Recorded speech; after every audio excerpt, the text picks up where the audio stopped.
Hello and welcome to Gettable, afl.com.au's home of trade, draft, strategy and contract news. We are here thanks to our good friends at Google, and we are here in the AFL House studio, Cal. We have not been here for such a long time given the trade period. We've been everywhere but the AFL studio. It's good to be back, Riley. It's amazing that only the deadline day was only a week ago, but we're going to have a massive show today. We've got Sullivan Roby coming on the show. Yes. The big bolter off the draft period, but we're going to also review what happened over the last 3 weeks. We certainly will. Before we do that, though, don't forget, if you want all of the latest trade and draft news, that's where you can find it. It's on our Instagram page, at Gettable.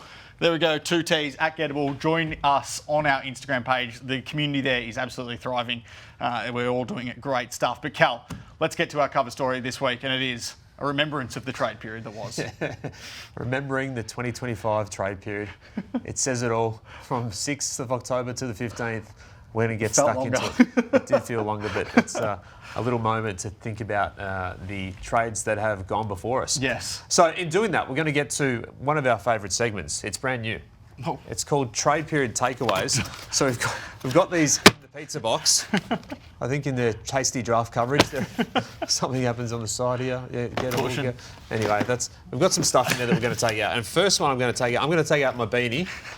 And this is my Gold Coast beanie and my son's, what do we got here? Swans jacket, because tradeflation has arrived. So that's one of the big takeaways from the trade period for me.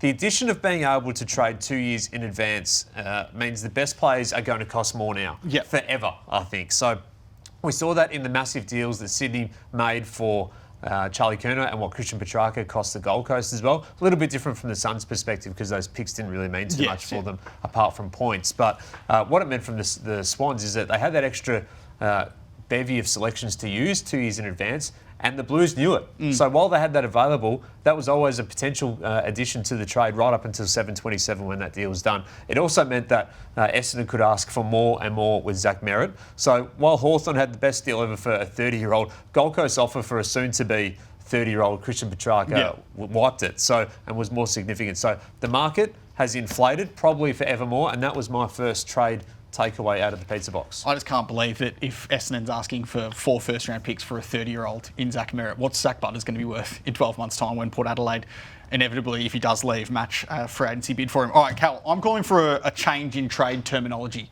Yep. I think we need to get rid of the round. We need to get rid of, this is a first-round pick, we want 3 first-round picks, we want 4 first-round picks. We've said it all the time, not all first-round picks are the same. They're incredibly different, and they're going to change more. So why don't clubs, instead of saying we want 2 first-rounders for him, say, no, we want 2 top 8 picks for him. We want 2 top 5 picks. And this is where I think, in turn, the AFL should really consider bringing in both pick protections and pick exclusions in draft picks. So look at the trade that was done for 3 first-rounders in Sydney, trading 3 first-round picks for Charlie Curnow. Sydney should be able to say that 2027 pick is top 5 protected. So if it's inside the top 5 and we have a really bad year in 2027, it balloons out to the year after and we exclude that pick. Carlton should in turn be able to say, well, then it's beyond pick 15 excluded. So if it's beyond pick 15, it doesn't count because we want 3 top 15 picks for him there. So that's what I think we should be doing, because I think, particularly with Tassie coming in 2027, there were 4 players whose free agency compensations were worth 4 first-round picks this year.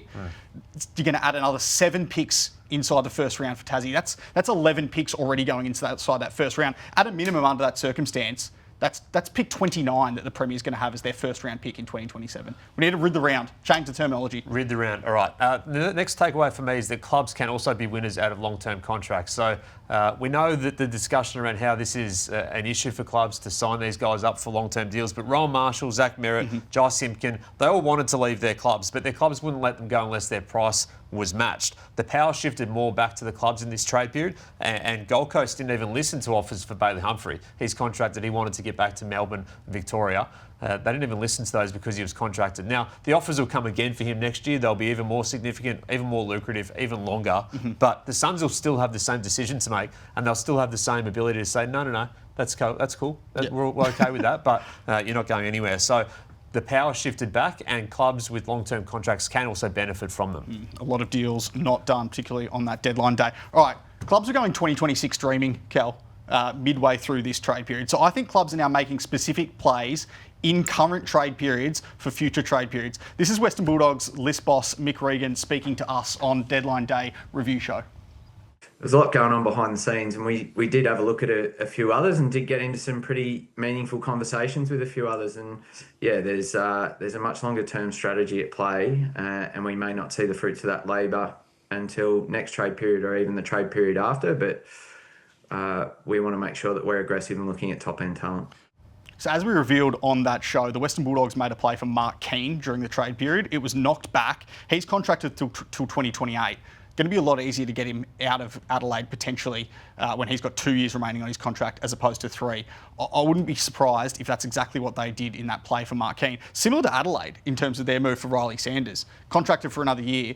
Was that play that they made knowing it was a long shot for 12 months down the time when he might be uncontracted at the end of 2026? You got to start thinking ahead, don't you? All right, what else is in my trade takeaways? I've got the premiership, the St Kilda premiership clock.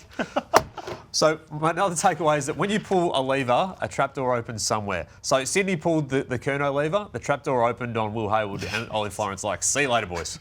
We want you to go. St Kilda pulled the lever on Tom De Koning, offered him mega bucks to get him in, which meant Nazai Wanganeen Miller could stand there and ask for more money. Yep. It meant that Cal Wilkie wanted more money and got it in the end. So that's where clubs, as you say, about the Western Bulldogs, came really hard for Cal Wilkie, but it led to the Saints upping his deal. So when you pull a lever here, another club will try and pull a lever here. That's a takeaway out of the trade period. All right, my last one. I thought Hawthorn had the most disappointing trade period of any club, I reckon. I think whether it was intentional or not, there was multiple very public displays of Hawthorn's trade aggression through the year, whether it was Sam Mitchell meeting with Oscar Allen, whether it was their interest in Christian Petrarca, whether it was chasing a club captain in Zach Merritt. Harley Reid. Oh God. To be the only club to not land a single player, I think was incredibly disappointing. Essendon, we spoke to Craig Vozzo, their chief executive, on that review show on the Thursday, said they were shocked that they got 26 hours before the trade deadline and an offer for an offer for Zach Merritt hadn't been made yet. And then when it did come with 26 hours to go, it also came with you've got 1 hour to accept this, otherwise it's moving on. I think they had to be more progressive. I think they had to be more proactive from the start of the trade period, knowing how difficult a deal this was going to get done, knowing what Essendon said on the first day of the trade period that no way they were trading Zach Merritt. They had to be more proactive, and I think in hindsight they might think that as well. All right, my final takeaway, and this is in the box, Tassie Devils. Well, they weren't in the trade period, but they were everywhere apart from the trade period because everyone's mind was thinking about what Tassie's doing, as you spoke about, that they are on the way. Melbourne got in 2 first-round picks for next year as well as 2 first-round picks this year. This means they'll have 8 first-round picks across 4 years ahead of Tasmania. Yep. The Devils are on the horizon. Everyone was thinking about it. So clubs are contracting players past Tasmania already. We saw that again with the re-signing of Will Ashcroft through to 2030. So that's on the mind of list managers and re-signing. And it's not Collingwood. They didn't want to offer a future first-round pick because they needed to get in the draft before Tassie come in. So that was for Jai Simpkin, obviously. So yeah, the Devils weren't in the trade period, but they very much were in the trade period. What else have we got in here? Oh no. Nick Dacos. Oh no. What's happened to his head? No, he's a little bit hurt. I broke him. But that's extraordinary. That was just a reminder that the best player in the competition being contacted by clubs is a baffling non-story. There's the trade takeaways. Cal. All right. Get to Kaleidoscope. Kaleidoscope is here. Can we get to Kaleidoscope quickly? There we go. All right. These are my 5 ways to make the trade period even bigger. The numbers are huge last week, but I want to get it even bigger because we can. So we need to go live from Marvel Stadium. There needs to be a crowd at Marvel Stadium for deadline day. They need to all be watching in at Marvel Stadium. It works. There's space. Look, this is where the journos fit. Let's get some crowd in there or somewhere. The Marvel Stadium revamp's awesome. Are they booing list managers? Yeah, they might boo them. They might cheer them. They might boo us. They might heckle us. That has to happen. That's number 1. All right, number 2. Cameras have to be in every club-branded room. So we know there's about 3 or 4 cameras. We can do that. We can make 18 cameras in every room. I want to see when Port Adelaide are playing Test match cricket. I want to see when there's a game of Uno happening in Adelaide's room. I don't just want to see 3 or 4. And it has to be branded more. I want to see the paraphernalia everywhere. I want to see the blues all over the room. Yep. Make it their war room. Yep. So that's number 2. Number 3. The vision has to come from the agents' common room. So where we are, Riley, in Marvel Stadium, at the other end of the hallway, all the agents sit around it and work their magic. So that has to be some cameras in there as well to see from hallway to hallway. We know how good that hallway vision is. Yep. I want to hear use of audio from the approved AFL deals. So there's the AFL deals that happen. Yep. So let's say there's the Charlie Curnow deal that happens, and you hear the Swans, Chris Keane say, yes, we agreed to trade Charlie Curnow. Yep. If there's no money involved in any of the deals, let's hear the audio. That could be a historic moment. The Swans could win the premiership next year on the back of Charlie Curnow, and it could all come back to that moment where it said, yes, the deal is in. Charlie Curnow is now a Swan. Yep, so like that it. has to come through. And also, this would really be the spark. Imagine getting to 7:27 and watching deadline day coverage on afl.com.au, and all of a sudden the Carlton and Sydney deal comes through, and Justin McInerney's been traded. He doesn't even know he's been traded, but he's on an annual salary of a certain level that allows him to be traded without consent. So that's 5 ways to make the trade period even bigger. Let's do it. I love all of them, Cal. Great stuff from you. One player I've loved watching right the way through the year is one of this year's biggest draft bolters. It is Sullivan Roby. Let's bring him in. All right, we are wrapped to be joined at the Gettable desk by one of our favourites in this year's draft class. It is Eastern Rangers gun Sullivan Roby. Sully, thanks for coming on Gettable. Thanks for having me on, guys. It's a pleasure to have you in. Bit of a trek for you this morning. Yeah, it was. Yep. We thank you for your time. It's been an amazing couple of months for you. How's the whirlwind been at your end? Yeah, it's been pretty surreal. Like, it hasn't really set in stone yet. Like, I'm still, now that there's a little break to the draft, I'm kind of taking it all in. But yeah, for a while there, it was pretty full on. Does it feel real now? Like, we're 4 weeks away today from the draft. It's really close now. Yeah, it's starting to set in. Yeah, no, it's getting really exciting for the family and all friends as well. So yeah, it'll be an interesting night. Talk to us through your journey, because I think everyone knows it now. You didn't make the Dandy squad, then you've come in late for Eastern Rangers, had an incredible season. I mean, what do you put all of it down to? Yeah, just a bit of my competitiveness. Like, I'm quite a competitive kid, and yeah, whatever I do and whatever I set my mind to, I just want to be the best at that. So yeah, whether it's golf or whatever it is, like, I just want to be 100% at that. I don't want to be, average. So that journey when you didn't make the Dandy squad, I mean, like, how much perseverance had to go into that? Did you think you were going to get to where you are now? To be honest, not really. There was a bit of delusion in that, to think that I could bounce back off of being that 175 at Dandy Stingrays. But yeah, I still had belief in myself, and I knew that I'd had the skill set to get there. So it was just whether I put in the work to get there as well. So talk to us about that growth spurt, because it was over a couple of years, but significant. What are you standing now? At 192. Yeah, and you mentioned 175 about 2 years ago. Yep, and then 182 the next year, and then 192 this year. So. How's that been to come to grips with? Like, it changes, I imagine, everything about yourself as a player. Yeah, it's been pretty. Like, this season was probably the first season where I've kind of been in this bigger body, and it's been hard to kind of get used to, and I've learned a few things. So yeah, I've always been that kind of undersized mid and forward. So yeah, like you said, it's kind of been weird to get used to. And it hasn't been through a lack of effort either, because the home gym setup has been a big part of this too. Let's have a look at, if we can, some of the setup you've got here. Talk us through your routine, because it was a big part of the rise, wasn't it? Yeah. Yeah, obviously that helps with me and my footy. My dad and mum putting in a lot of effort to give that to us 3 boys. It's pretty special. Like, we were doing gym sessions every bloody day. Yeah, no, it was really good. What does a gym session look like for you? Yeah, through the week I do upper lower, so just through the season and off season as well, just try and do those big sessions, and yeah, mainly that bodybuilding, try and put on a bit of size. Sounds like ours. Yeah, exactly. Pumping on all the time. You came into this Eastern Rangers side as a sort of high half forward, and you played a lot of that role early. But then, did you want to always break into the midfield eventually? Yeah, I was pretty happy playing that forward role, but obviously I'd played most of my juniors as a midfield, and I felt like I was a little bit more comfortable in there, and I wanted to challenge as well at that standard to see if I could match it with a few of the big names. So yeah, I was pretty intrigued to get a role there, and I was lucky enough, yeah.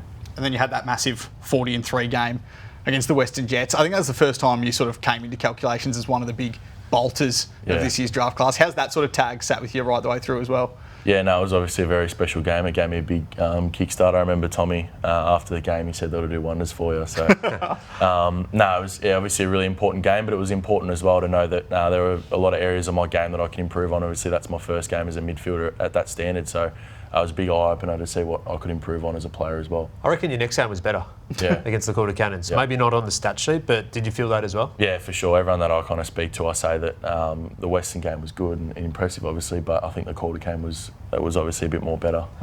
Riley mentioned it, the bolter status. I mean, there's one every year, but there's probably not a story like yours for a long, long time, and how early you're shaping to go. Is it fun? Is it exciting? Is it weird to be that guy this year? No, it's pretty exciting. Yeah, I enjoy the title. It's pretty cool, and yeah, a lot of boys get their recognition all through the 2 years or so, or however long they're in the program. So for it to call all kind of like dump out now and me get that label is pretty cool. You also kicked 4 goals in the grand final. You played as a deep forward on grand final day at Icon Park. I mean, it was a bit of a change of role, but talk to us through this. And do you feel comfortable in that sort of role?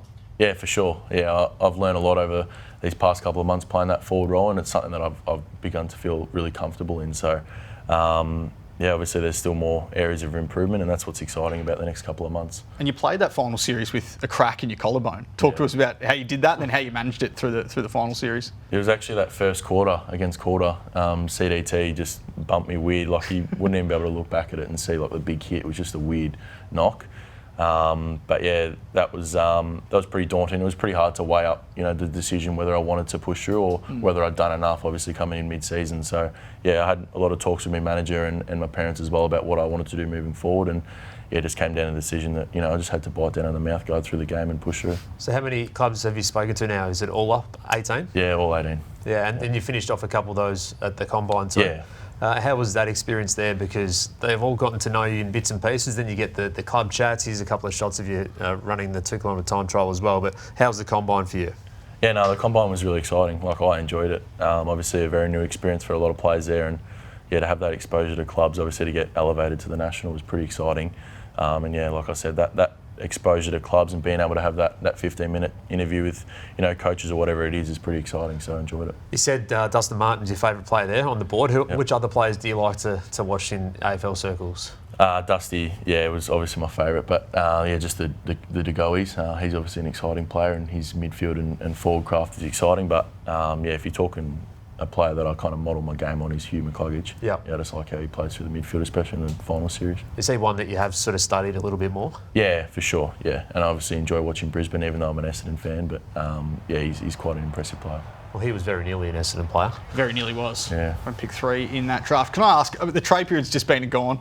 The picks have shaken out very strange now. I think it's West Coast, Richmond, Essendon, Melbourne. How much did you follow along in the trade period and think, what, that could change where I'm heading, that sort of stuff? It's probably followed it more than I ever have, to be honest. Yeah. It's definitely exciting. Even my mum was like watching live streams and videos and stuff. So it was good. The whole family was pretty excited, and it was a lot more intriguing to know that it could shape my future. So yeah. So the Bombers have 5 and 6 at the moment. Yep. How much time have you spent with them, and even the Richmond Footy Club as well? How many interviews have you spoken to the Tigers across this year with picks 3 and 4? Tigers only really came on late, to be honest. The interviews and the first time I met him was at the Combine, so it all kind of came in a little bit later with Richmond. But same amount of attention as any other club, really. I've only ever spoken to more than twice with a club. That's about it. Do you want to go to the Bombers? Yeah, for sure. You're an Essendon fan, of course. Yeah. Who'd you grow up idolising at the Bombers there? Joe Watson. I remember watching him a lot. Obviously not too much near where I grew up, but he's obviously an interesting player and plays a bit like me as well. So tell us about your European background as well, because I've heard you speak about this, and footy on one side of your family wasn't a huge part. Yeah. Dad likes to give me a bit of advice on footy and share his wisdom, but he never really played footy, just a bit of school footy, and obviously that European background, miss a lot of it. So it's obviously interesting to have that side, and obviously my mum's side that's quite intrigued in footy. So yeah. And you've got 2 brothers as well. Yeah. What have the backyard battles been like when you leave the gym? Yeah, it's pretty competitive. Like we got the basketball hoop up there and the soccer net as well, so it gets quite competitive up there. Hey, I've got a question for you. Do you know a guy called Swamp on Twitter? He's the stats man. He's the guy. So he's the guy with any sort of detail about the game. And I asked him yesterday, has there ever been a Sullivan to play AFL or VFL football? Do you think there has been? Someone with their first name Sullivan? Nah, not first name, maybe last name. Spot on. He knows. There we go. Tick. Sullivan. He'll be the first Sullivan if he can get on an AFL list and play an AFL game. That must be just driving you. All this ambition is just about breaking the mould. Yeah, for sure. He'll be the first Sullivan. Do you like Sully? Sully I prefer. Yeah, okay. You should have come up with something better than that, Kel. As a fun fact. You've had all year. No, as a nickname. I was a nickname. You're the nickname man. I am a nickname man. Right, but there we go. Sully is now T-shirt man, and Sully is now a Gettable man. So this is for you, mate. Thank you. Now officially Gettable. We've put that up to camera number 1.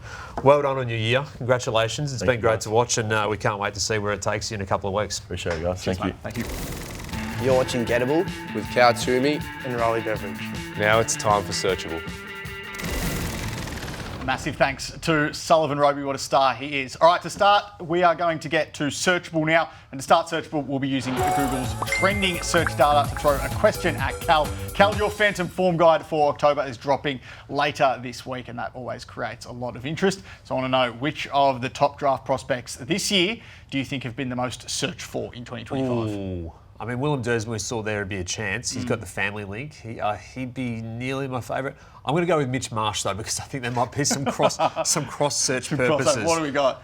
Max King, okay. yeah, okay. Another cross search maybe. Yeah. Mitch Marsh there. Sam Allen, Harry Dean, Will Darcy, Darcy, he's yeah, got Will the Darcy family. makes sense. Dyson Sharp. Willem Dersma at 7th surprises me. Yeah. Don't think he's going to be there on draft And night. then Cody Curtin with the crossover with his brother Dan. All right, let's get to Searchable now. You ask us all your questions on Instagram. We answer as many as we can. Dave wants to know, will any clubs move up inside the top 10? I think it's going to be really difficult to see. So if we can have a look at the draft order now, because this is what it looks like. There's the first 2 picks with West Coast, obviously the next 2 picks with Richmond, the next 2 picks with Essendon, and then the next 2 picks with Melbourne. Yes. I just don't see the interest there from a lot of those clubs to get up that high.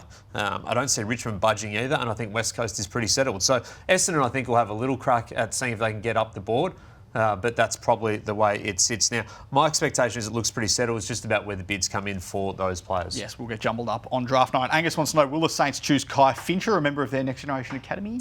St Kilda is likely to use 1 or 2 live selections at the draft next month. So currently they're at pick 50 and 65. They'll come in a bit and should be right around the range for Kai Fincher. I think he's a good chance to end up the Saints. Obviously a member of their Next Generation Academy, unless a bid comes much earlier for him. But I have him somewhere around the top 30 to 40 of the draft. I think that's about where he fits. Just on the total picks as well. I said this week the minimum of 44 picks and maximum of 57 picks. I went back and had a look at that story that we've done annually for the last however many years. But the last 3 or 4, it's essentially been just on the maximum expectation this far out. So 57 picks, it's not many. It's going to be really hard to get drafted this year. All right, Jordan wants to know which other draftees are Carlton eyeing off. Of course, they've got Harry Dean, their father-son, and Jack Ison, their Next Generation Academy member. Yeah, so they're likely to take 3 picks to the draft, or use 3 picks anyway. So there's 2 of them, as you say. The bid for Harry Dean could come really early. Like, there's murmurs about West Coast. Could they pull the trigger in the first couple? I think that's probably unlikely, but I'd expect it somewhere within those first 5 or 6 selections. So then it just depends on how they want to play it. Do they just match the bid with their first selection and then just let their second selection drift back later into the teens? It's probably about where it fits in. And they might get that second pick in before the bid comes for Jack Ison. Lockie Doverston is a player they've had a look at and done a fair bit of work on. He's somewhere around that first 15 to 18 picks. I think he'd be a nice fit. Yeah, same. A quality option as a small forward, kicked 50 plus goals across this year, so just keeps bobbing up the dobber. Like it. Peter wants to know, do you see any key free agents for 2026 re-signing soon? No, I think there's going to be a holding pattern for a lot of these guys. So the big 4 are the big 4, aren't they? Zach Butters, Sam Walsh, Zach Bailey, and also Ben King. I don't see too much movement on any of those guys heading into next year. We know how Sam Walsh came back at the end of this season. I think he waits it out a little bit. And then the same for Zach Butters. I mean, he's going to have the demand that we all know about. Hey, interesting bit though. I just thought this yesterday. Chris Scott was announced the coach of Victoria. Yes. In the state of origin. Is that a secret recruiting Who do you mission? reckon his first pick is, Cal? Is that a secret recruiting mission to go and sit next to Zach Butters or sit next to Sam Walsh on the plane or at breakfast or at dinner over in Perth? So keep an eye on that Maybe even one. Ben King as well. The Cats recruiting mission. All right, like it. Lockie wants to know, name the group of players in Essendon's mix. They've got 5, 6, 21, 27 and 30. The way I see it, if CDT and Dersma or Duffma are off the board to the Eagles, then there's probably a group of about 6 guys I have currently in the mix for the Bombers. So Sully Roby, who we just spoke to before, Xavier Taylor, Dyson Sharp, Sam Cumming, Jacob Farrow and Aidan Schubert. So they've done a fair bit of work on a lot of these guys, obviously. This is Xavier Taylor. If he got through, I think he'd be a really good fit for them as a player in the back half with real swagger, confidence, played great final series for the Eastern Rangers, was best on ground there in the grand final. Look, you look at their list and you think there's a lot of needs as well. And this is Dyson Sharp. He's a prospect who would come in and play, has that leadership capability as well. So key forward, dynamic midfielder, half forward runners, small forward, intercepting back. There's a lot of spots still to fill after what's been a couple of good drafts. Best player available, you'd think. Matt wants to know, what's an ideal draft for Richmond at 3 and 4? Well, look at what the Tigers did last year, Riley, with 6 first-round picks and see what actually complements that group out of this year's draft. So It's about run and run and run, isn't it? Speed. Yeah, and Dylan Patterson would be the ideal player, and so was Zeke Ewan, based on what they got last year. If they're there to bid, I think the Tigers would be latching the bids on those guys. They're not going to get them, though. They're going to the Gold Coast. But what they do after that is the interesting part. Is Sam Grill a player that would be right in their mix? The Sizzler. The Sizzler. He's a name that gets mentioned with the Tigers a lot. He played in the VFL with them late in the year. He's pacey. He's got that more outside run to add to their midfield mix. Could be more about that draft for needs this year overall, I think, given how even it is. So I think you'd have to be in consideration. So then do they look at the more powerful option like Roby or Sam Cumming or even Xavier Taylor to be that Nick Foston long-term replacement? So they can't go too far wrong, the Tigers, but here's the Sizzler. We'll see if the Sizzle ends up at Punt Road. All right, we love it. Sam Grill, one of our favourites here on Gettable. All right, good to be back, Cal. It is good to What be an back. episode it's been. Don't forget, you can ask us all of your trade and draft questions over the next couple of weeks, still right up until the draft, on our Instagram account. That is at Gettable. Find us there. We are back, same time, same place next week. Big thanks to Sullivan Roby. See you then.